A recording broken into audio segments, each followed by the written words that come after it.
Hello, Dirty Shirt Workshop here. Taking care of a viewer request today. Shane Andrews wanted to see inside the control box for the auto start mechanism on my Kohler generator. This generator's from 40's probably.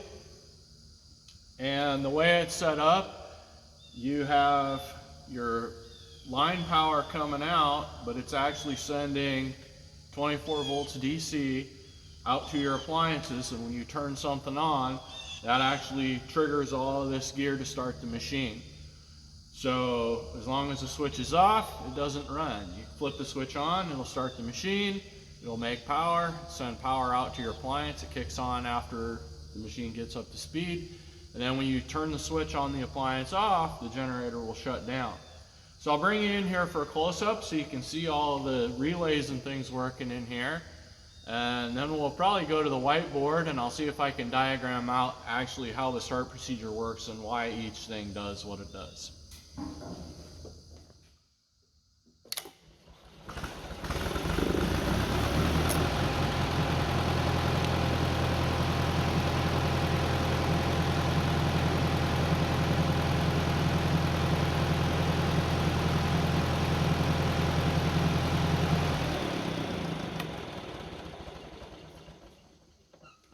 The shot on the side so you can see the operation of the electric choke, which you can also operate manually here. This is the coil that activates it right here. And then this is the governor switch. So this arm will move in and open that switch.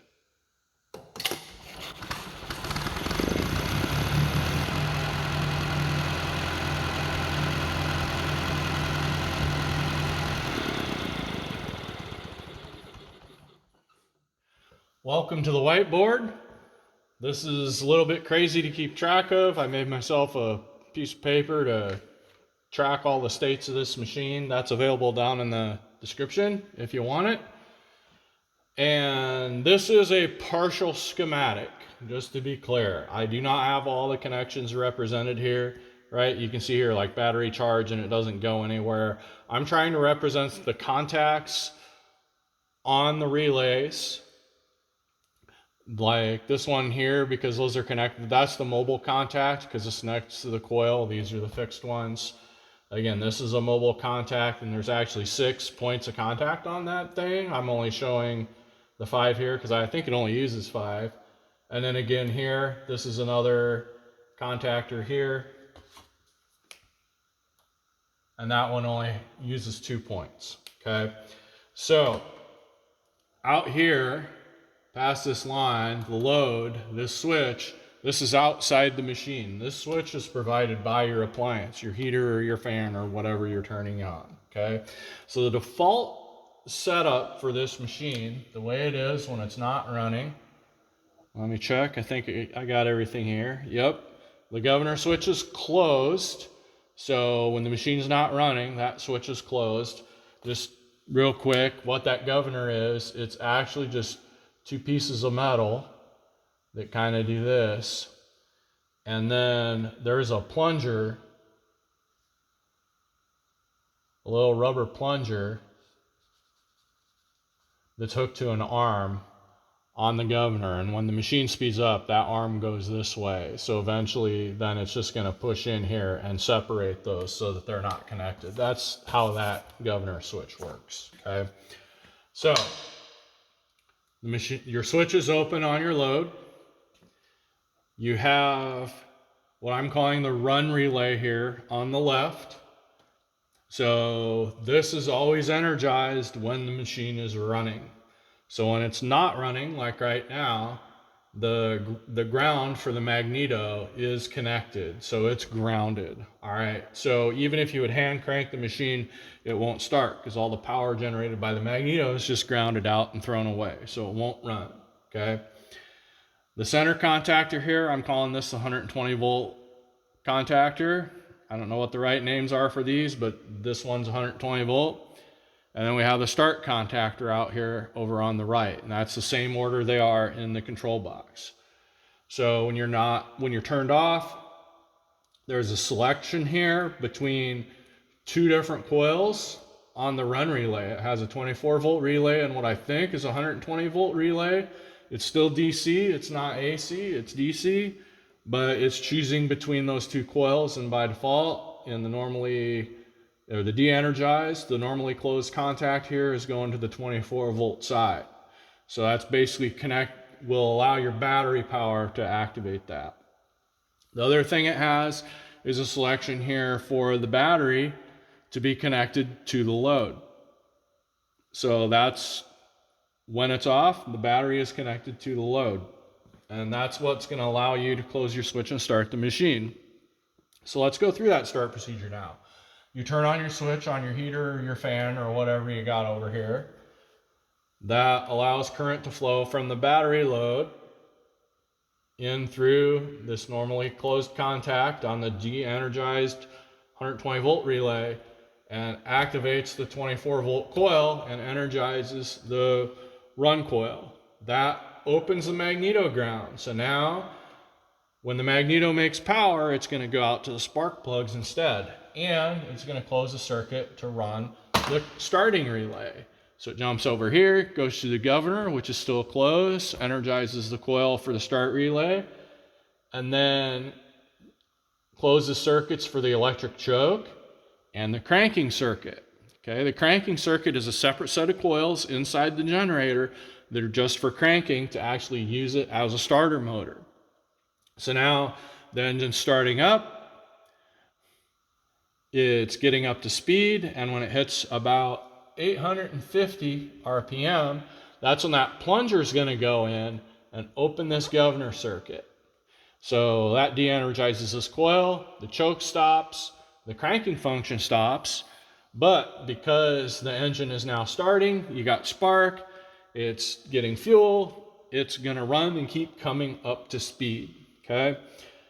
When it gets up to full speed, it's now producing 120 volts. That's going to be enough to come in and energize the coil on the run coil in the center.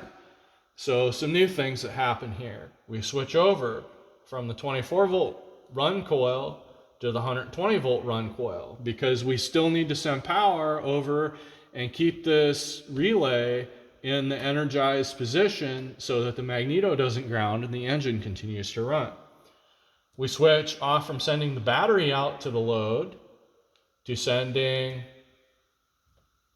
a charging circuit to the battery. So we pull some power off the circuit, it gets effectively rectified by a capacitor and knocked down by a big resistor on the back of that box to be in a voltage range that's good for charging the battery.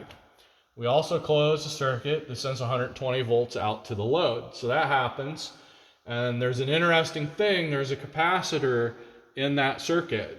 And I think what it's intended to do is basically be like a half-wave rectifier so that you're actually sending 120 volts-ish DC into this coil. Because if it were AC, it would oscillate and keep shutting things off, and you don't want that, okay? But that is still in series with the switch on your load. So now we're up to full speed. 120 volts is kicked on. Your load is actually running because it's gotten power now. And let's say you're done with your load. You don't need it anymore. So you're going to shut it off. So you switch off your load. That is no longer sending power out here. That de-energizes the circuit, and this relay switches back to its de-energized normal position and grounds the magneto. Now you're not getting spark. So your engine starts to shut down because it can't actually ignite the fuel that's coming in. As it's spinning down, you lose your 120 volts. It's not as high anymore. This one switches back to send battery out to the load and switch you back to the 24-volt run coil. And as you continue to slow down, your governor closes, but it's not going to start because this contactor is in the de-energized position and not connecting anything to the start. Machine finishes winding down and it's shut off, and now it's not doing anything and it's ready for the next cycle. One other piece to cover in here is what you see in the box. This thing is actually right here. There's a overload protection switch in between the start relay on the right and the 120 volt one in the middle. This is a side view of it, what I'm trying to show you here. So this is, you know, your battery, or maybe that's the coils in the machine. I don't remember which way. But it goes through, and this little red bit here, that's actually a bimetal spring. And then you have a contact here. So when that spring gets hot, what happens is it will get bigger, essentially, and that will push this contact away and open this circuit. So if the machine's starting and cranking and cranking and cranking and it just can't start, it'll eventually heat this up and open that circuit, and the generator won't start. But because it stops cranking, you don't deplete your batteries. So you have a chance to go check it, see what's going on, and see if you can fix it. Maybe it's out of fuel or something like that. But that way you don't trash your batteries. That's what that's for. I know there's some folks that just like to see these kinds of machines run for a while, so I'll kick this on and give you a few minutes of it running while I put the cover back on. Thanks for watching.